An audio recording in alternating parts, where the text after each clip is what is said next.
Shalom, pueblo de Israel disperso en todas las naciones.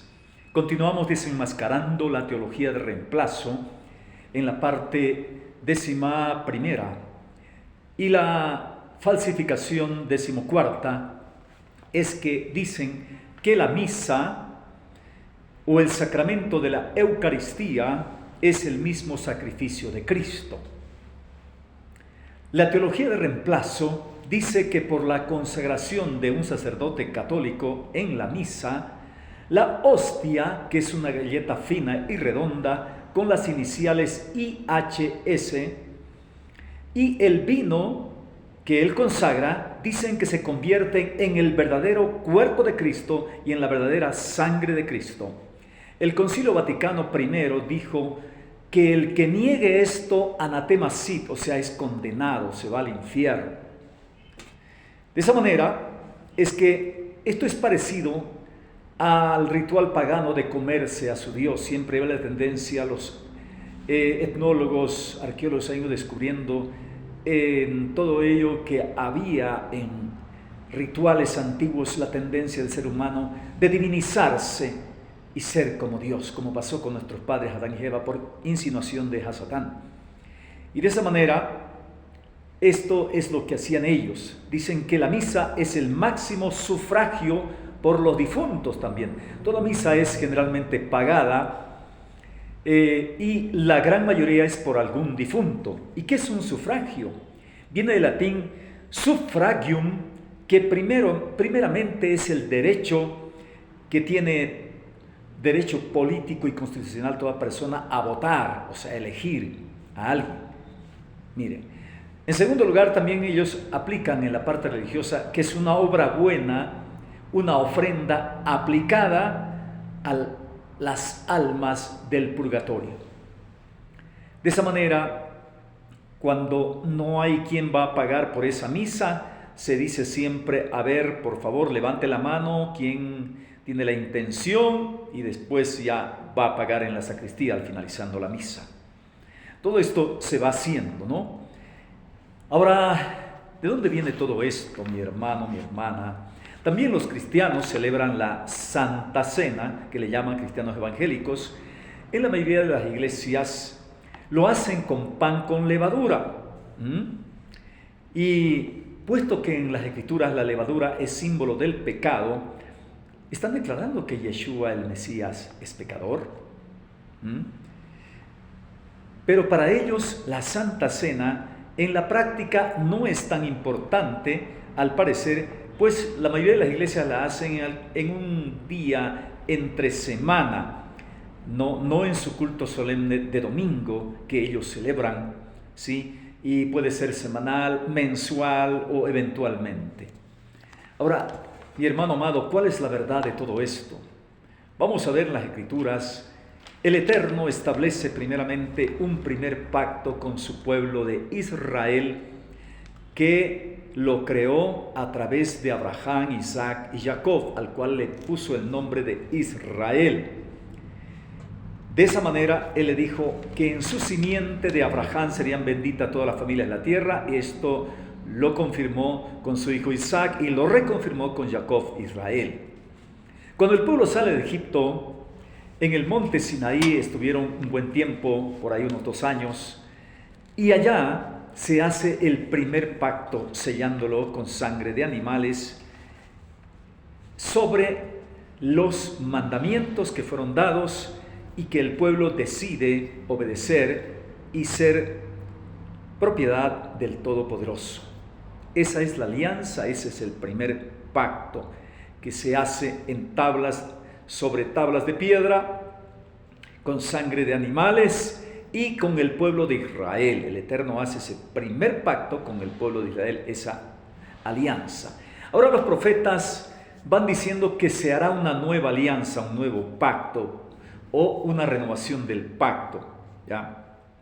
En este sentido, lo que se hizo en el antiguo pacto, todo eso son símbolos y sombra de todo lo que sucederá en el cumplimiento y la realidad del pacto renovado en Yeshua el Mesías, cuando Él instaure su reino en este mundo.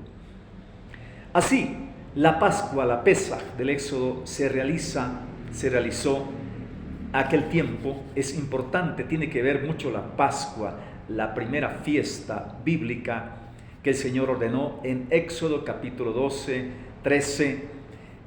Realiza esta primera Pascua la muerte y resurrección del Mesías.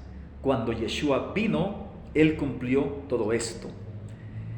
Por lo tanto, no hay que volver al paganismo de los pueblos primitivos, de que no sabían lo que hacían, errando en su idolatría y en el culto a los demonios, porque andaban en oscuridad. Él quiere ser adorado por un pueblo santo, sacerdotal y profético, en espíritu y en verdad. Dice que esos son los verdaderos adoradores que el Padre busca, dijo el Mesías en Yohanan, Juan 4, 23 al 24. Bien, la Pesaj entonces del Mesías Yeshua, que nos interesa. La primera Pascua, ya sabemos, fue hecho con un cordero que fue sacrificado, cuya sangre se pintó en los umbrales y marcos de las puertas, para que no venga el exterminador y mate a los primogénitos, como sucedió con los de los egipcios, tanto hombres como animales. Y el pueblo tuvo que celebrar y comer todo ese cordero con hierbas amargas y con otros elementos más que vamos a mencionar después. Entonces, la Pesaj, la Pascua del Mesías, nos interesa a nosotros, porque en la teología del reemplazo se habla de la misa, se habla de la Eucaristía. En latín Eucaristía es acción de gracias, ¿verdad? Pero no se le explica a la gente todo esto. Et missa est, esto ha terminado, quería decir cuando se acababa, y le pusieron misa después. Así como la Pesaj, la Pascua, es la rememoración, el recuerdo celebrado de la liberación de Israel de la esclavitud de Egipto, por lo cual debía celebrarse anualmente. Lo mismo y mucho más cuando el Salvador, nuestro Mesías, celebró su última Pesaj. Él celebró la Pascua como el verdadero cordero que iba a ser sacrificado por el mundo. Por eso dice, cuánto he esperado esta Pascua, esa última, no las otras que había celebrado durante 33 años, antes de que padezca. Cuánto he deseado comer con vosotros esta Pascua. Dice en Lucas 22, 15. En esta fiesta fue que después de cenar, Él expuso el gran símbolo de su muerte con los sencillos y cotidianos elementos del pan y del vino, que eran parte del ceder del orden de celebración. ¿Ya? Tomando el pan, este era un pan ácimo, sin levadura, dijo, esto es mi cuerpo, que por vosotros, dice, que por vosotros es dado. ¿Ya? Haced esto en memoria mía. Lo partió y lo dio a sus seguidores. Lo mismo con el vino. Son 4 copas que se toman en esta cena de Pascua. Pero en la tercera copa, que se llamaba la Geulá, la copa de la redención, cada una tiene un nombre. Entonces él dijo, esta copa es el pacto renovado o el nuevo pacto en mi sangre que por vosotros se derrama. Lucas 22, 19 y sus paralelos en Marcos, en Mateo y en 1 Corintios también, ¿verdad? Según Shaul o Pablo, el rabino y apóstol, dice él, cada vez que coméis de este pan, o sea, ese pan ácimo, y bebéis de esta copa, la tercera copa, ¿sí? La muerte de Adonai anunciáis, o sea, proclamamos, predicamos la muerte del Señor. 1 Corintios 11, 26. Ese pan entonces era ácimo, solo se comía en esa fiesta y por 7 días se come hasta el día de hoy. Y esa copa fue la copa de la redención, la tercera de las 4. Por eso es que esta cena de Pesaj solo se celebra una vez al año, la cena de Pascua.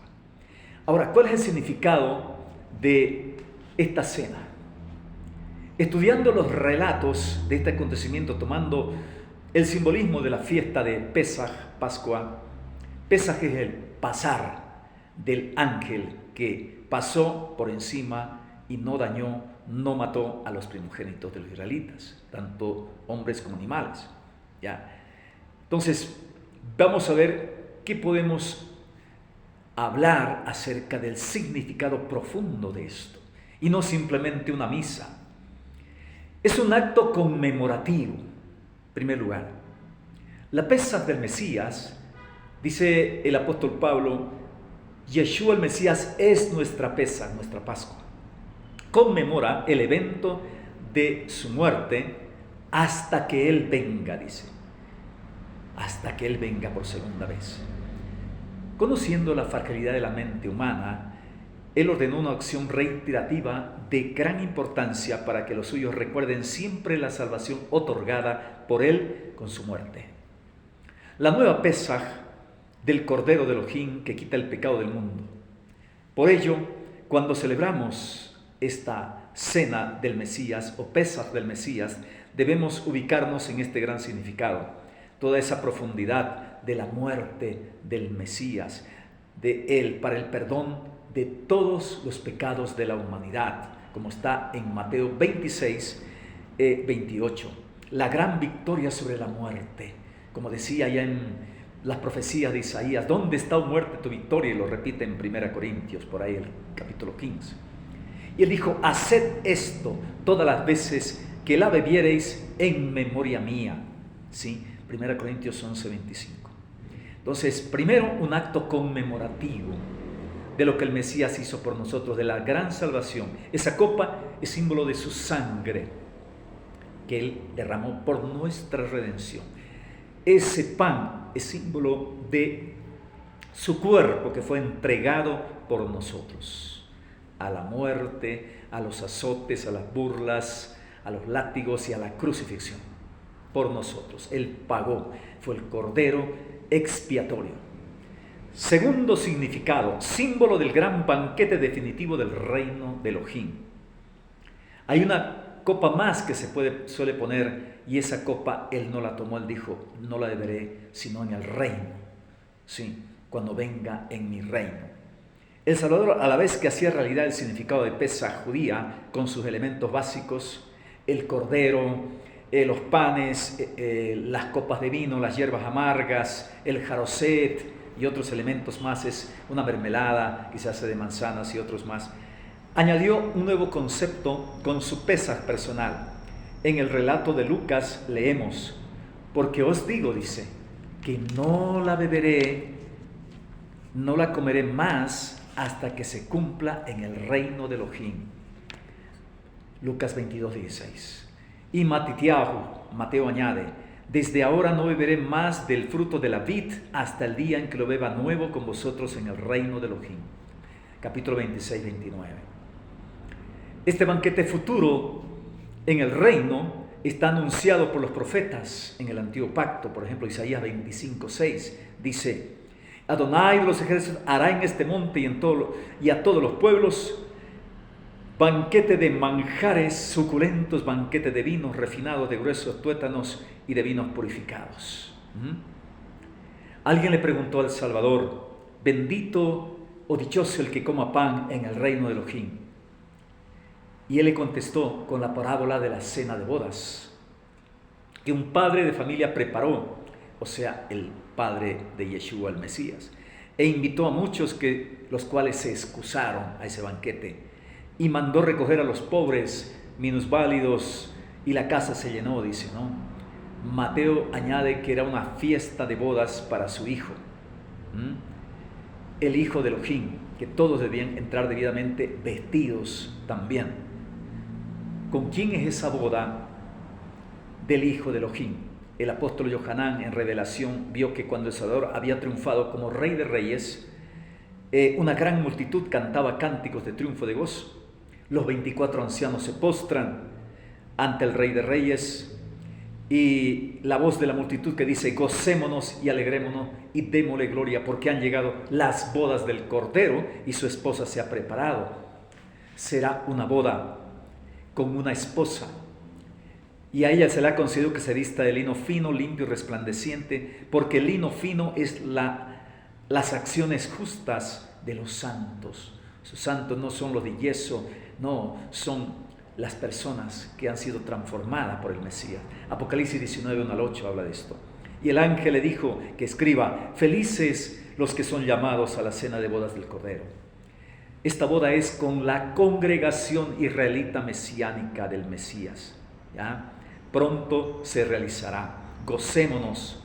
En tercer lugar, esta Pascua del Mesías, o como se llama ahora, la Seudá Hadón, la cena del soberano, del Señor, es un acto también de comunión con el Mesías y con los hermanos. Cuando Él multiplicó los panes, dio un discurso sobre la comida que perece y la comida que a vida eterna permanece. Yo soy el pan de vida, dijo, ¿no?, que descendió del cielo. De cierto digo, si no coméis la carne del Hijo del Hombre, bebéis su sangre, no tenéis vida en vosotros. Palabras muy fuertes eran para sus discípulos. El que come mi carne y bebe mi sangre tiene vida eterna. Yo lo resucitaré en el día postrero. Porque mi carne es verdadera comida, mi sangre es verdadera bebida. ¿Qué quiere decir con esto? El que come mi carne y bebe mi sangre, en mí permanece, yo en él. ¿Sí? Y el que me come, él también vivirá por mí. Juan 6, 32 al 58. Analizando este mensaje descubrimos dos enseñanzas. Primera, que el Salvador Yeshua es el verdadero pan del cielo y no es el maná que Él envió en tiempos de Moisés. Ya era un símbolo del Verbo que se hizo carne y habitó entre nosotros. Ese es el verdadero pan. Y nació en Betlehem. Betlehem, que dice en Belén, es casa de pan. Por eso descendió el verdadero maná. ¿Ya? Y se encarnó y tomó carne en el vientre de la bendita Miriam, su madre humana. Él es el pan que da vida al mundo. El que viene a Él no tendrá hambre ni sed jamás, dice. Entonces, importante, quiere decir que nosotros debemos comerlo a Él, o sea, recibirlo, reflexionar en todo lo que Él hizo por nosotros y que Él viva en nosotros. Como dice Sheliach Shaul, ya no vivo yo, sino el que el Mesías vive en mí. Que sea parte de mi vida. Eso es comer su cuerpo y su sangre. No es comer una hostia. Segundo, aunque el Salvador usó un lenguaje figurado en muchas ocasiones, como yo soy la puerta, yo soy la vid verdadera, yo soy la luz del mundo, etc. Al decir yo soy el pan vivo, como en la primera consecuencia, está claramente latente una descripción del significado de la gran Pesaj, de su pasión, la Pascua. Al decir esto es mi cuerpo y esta es mi sangre, ¿ya? Por lo cual, dice el Sheliach Shaul, la copa que bendecimos no es la comunión con la sangre del Mesías, común unión, ejat en hebreo. O sea, nos unimos totalmente. El pan que partimos no es la comunión del cuerpo del Mesías, una unión total con Él. Siendo uno solo el pan, lo ideal es que sea un solo pan y de ahí se parta todo. ¿Ya? Dice, nosotros con ser muchos somos un cuerpo, pues todos participamos del mismo pan. 1 Corintios 10, 16 al 17. Queda bien claro que al participar de la Pesaj del Salvador entramos en comunión íntima con Él. Esto exige en nosotros mucho respeto, amor y limpieza de alma. Pero no solo es comunión con el Salvador, sino también con los hermanos. Una unión fraternal con la congregación universal de los que creen en Él.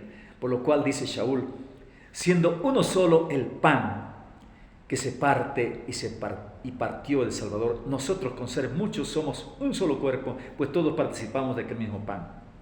1 Corintios 10, 17. Por eso el Salvador preparó ese momento cuando celebró la Pesaj mesiánica como el más íntimo de toda la convivencia con los discípulos. Había un ambiente de amor, de ternura, de amistad verdadera. En esa unidad, por eso no podía estar el que tenía otro espíritu, Judas, y el Mesías le urgió para que de una vez haga lo que tenía que hacer y recién después que Él salió, dio el nuevo mandamiento del amor sacrificial. Sí, este es el mandamiento nuevo. No amarse, porque en la palabra ya dice en la Torá que hay que amar al prójimo, sino amaos como yo os he amado. Ese es el mandamiento nuevo. Y que Él va a enviarles un consolador. Esta traducción abogado, consolador, es muy poca. En realidad es como decir una ser que conectó, como se le dijo a Adán, que le haría una ayuda adecuada. Dice, de esa manera es que ahí se traduce, mejor dejarlo como paracletos en griego también, pero es ser que conectó, para mi interpretación de todo esto. Entonces, de esa manera declaró que Él es la vid verdadera y ya no les llama siervos sino amigos. Les previno del aborrecimiento del mundo hacia ellos y que no teman porque Él ha vencido al mundo, y que le dijo: yo soy el camino, la verdad y la vida, nadie viene al Padre sino por mí, ¿sí? Y que Él tiene una identificación total con el Padre. Cuando le pregunta a Felipe: muéstranos al Padre y eso nos basta, le dijo: Felipe, ¿no ves que yo soy en el Padre y el Padre en mí? O sea, es lleno desde el capítulo 13 al 17, cuando termina con la oración sacerdotal, ¿ya? Les va hablando que guarden la unidad en el capítulo 17 de Yohanan, la unidad del Espíritu. Serán perfectos en unidad, así como mi Padre y yo somos uno, así también ustedes vivan en perfecta unidad. Bueno, en cuarto lugar, el significado de la Pesaj del Mesías, la cena del soberano, es proclamación tácita a compartir y multiplicar el pan, los alimentos. Subyace esta idea en esta y en otras comidas que Él hizo: compartir no solo los alimentos, sino las cosas con los demás, luchar para que todos puedan saciar su hambre y su sed. ¿Ya? Por ello también multiplicó los panes, los peces. En una comida también tocó el corazón de Zaqueo, que decidió dar la mitad de sus bienes a los pobres, devolver cuadruplicado lo defraudado, y partió entre todos de un mismo pan, dice también. Creemos que está suficientemente claro el significado de la Pesaj del Salvador. Cualquier otro pretendido significado es forzado o extraño por venir de costumbres ancestrales del paganismo. Entonces, ¿cuáles son las actitudes para celebrar correctamente la cena del soberano, la Pesaj o Pascua del Mesías? ¿Quiénes son de la congregación de Yeshua el Mesías? Los paganos o inconversos no son del cuerpo del Mesías. Por ello es necesario que todo discípulo entienda y comprenda el verdadero significado de la sagrada Pesaj, Pascua del Salvador, y viva y participe de ella según significa. Según Éxodo 12, 43 a 49, solo podían participar de ella los circuncidados en aquel tiempo, ¿no? El Mesías celebró su Pesaj con sus discípulos también, ¿sí? Es decir, tener mucho cuidado para que esta celebración sea con personas que realmente le den el significado correcto. Número 2, ¿quiénes deben celebrar? Los que están arrepentidos y limpios de alma. Si uno está en pecado y no se arrepiente de corazón, no puede participar de esta Pesaj. Pues de lo contrario, dice el Sheliach y rabino Shaul, Pablo: juicio come y bebe para sí. 1 Corintios 11, 29. Tampoco uno que participe de los banquetes del pecado puede a la vez participar del banquete de Yeshua. Dice en 1 Corintios 10, 21: no podéis beber la copa del Salvador y la copa de los demonios. No podéis participar de la mesa del amo, del Señor, y de la mesa de los demonios. De lo contrario le pasa lo que a Judas, que después del bocado, Satán entró en él, ¿verdad? Bueno, tercer requisito: estar en paz, en armonía y comunión con los hermanos. No se puede celebrar la Pesaj del Mesías quien está enojado, enaltecido, tiene algo en contra de alguien o de su hermano o familia, ya que la participación de la Pesaj del Salvador exige una armonía fraternal de amor e igualdad. Tampoco debe haber sentimientos de superioridad o desprecio por el hermano más pobre, o más rico. Esto es lo que criticaba el Sheliach Shaul, Pablo, cuando los que tenían más se escandalizaban comiendo delante de ellos sus delicias y suculentos manjares, y los otros estaban mirando. Por eso declara enérgicamente el Sheliach y Rabino: cualquiera que comiere de este pan y bebiere de esta copa del amo, indignamente será culpado del cuerpo y de la sangre del Mesías.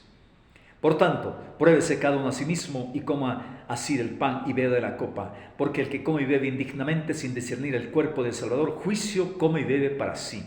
Por lo cual hay muchos enfermos y debilitados entre vosotros, y muchos ya duermen o se han muerto. 1 Corintios 11, 27 al 30. Participemos entonces, hermanos, de este banquete sagrado hasta que un día oigamos decir: bendito el que viene en el nombre del Señor, Baruch haba Beshem Adonai. Y también, felices y dichosos los que son llamados a la cena de bodas del Cordero. Apocalipsis 19:9. Pronto estaremos ahí, mi hermano amado. Gloria al Señor, aleluya, por siempre. Rabí Yohanan el zapatero dice esto: toda asamblea que sea por amor al cielo, al final producirá frutos. Pero cualquiera que no sea por amor al cielo, no producirá frutos. Este es mi cuerpo, esta es mi sangre, dijo el Mesías. Haced esto en memoria mía. Cada vez que coméis de este pan y bebéis de esta copa, anunciáis, proclamáis la muerte del Señor, lo que Él hizo, el pago, que Él pagó por mí y por ti, por nuestros pecados. Ese es el significado de la cena del soberano, Yeshua HaMashiach, y no una simple misa o cualquier otro nombre que le pongan. Shalom Aleichem, bendiciones. Dele like y suscríbase para que podamos ir, hermanos, difundiendo más estas verdades. ¿Quién estuvo con ustedes? Sheliach Yehoshua Ben Saúl, de la Congregación Israelita Mesiánica en Bolivia. Bendiciones para todos. Mi número telefónico de WhatsApp: 591, código de Bolivia, 60 94 94 94. Shalom Aleichem.